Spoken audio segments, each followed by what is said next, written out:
आपने पाकिस्तान और कट्टर मौलानाओं को गज़वा-ए-हिंद की बातें करते सुना होगा, लेकिन इस बार एक खतरनाक सच सामने आया है जो भारत के करोड़ों लोगों को चैन से सोने नहीं देगा। 2047 तक भारत को एक मुस्लिम देश बनाने की तैयारियां जोरों शोरों से चल रही हैं। 2047 में भारत को आजादी मिले 100 साल पूरे हो रहे हैं, लेकिन उसी साल भारत को इस्लामिक देश बनाने की तैयारियां भी चल रही हैं। डराने वाली बात यह है कि ये षड्यंत्र भारत के अंदर बैठे कट्टरपंथी कर रहे हैं। दरअसल एक मामले की सुनवाई करते हुए बॉम्बे हाई कोर्ट ने प्रतिबंधित संगठन पॉपुलर फ्रंट ऑफ इंडिया यानी पीएफआई के 3 सदस्यों को जमानत देने से इनकार कर दिया। इन तीनों के नाम आरे खान, उमर पटेल और कय्याम अब्दुल शेख हैं। बॉम्बे हाई कोर्ट ने जमानत ना देने का जो कारण बताया है वो आपको हिलाकर रख देगा। कोर्ट ने कहा है कि प्राइमा फेसी रिकॉर्ड से संकेत मिलते हैं कि आरोपियों ने 2047 तक भारत को एक इस्लामिक देश में बदलने की साजिश रची थी। हैरानी की बात देखिए कि प्रथम दृष्टया ही कोर्ट को यह लग गया कि ये तीनों लोग कितनी गहरी साजिश रच रहे हैं। अगर इन्वेस्टिगेशन हुई तो ना जाने क्या क्या मिलेगा।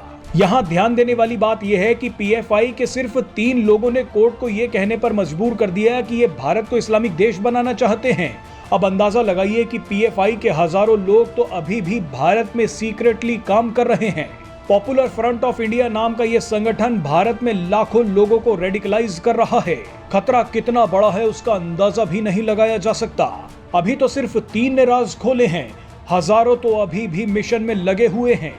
जानकारी के लिए बता दें कि केंद्र सरकार ने 2022 में पॉपुलर फ्रंट ऑफ इंडिया को प्रतिबंधित कर दिया था।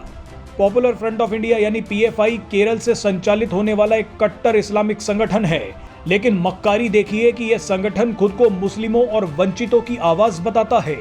पीएफआई का दावा है कि इस वक्त देश के 23 राज्यों में उसका संगठन सक्रिय है, यानी गज़वा-ए-हिंद की तैयारी भारत के 23 राज्यों से चल रही है। देश में कई जगहों पर हिंसा, दंगों और हत्याओं में पीएफआई का नाम सामने आता रहा है। उत्तर से लेकर दक्षिण भारत में जब भी कोई बड़ा कांड होता है तो शुरू से ही पीएफआई को जिम्मेदार ठहराया जाता है। सीएए कानून के दौरान शाहीन बाग हिंसा हो या कर्नाटक में हिजाब विवाद, जहांगीरपुरी हिंसा से लेकर यूपी के कानपुर की हिंसा हो या फिर कर्नाटक में बीजेपी नेता की हत्या, सब में पीएफआई संगठन का नाम सामने आया है। पीएफआई के कनेक्शंस तो पाकिस्तान से भी हैं।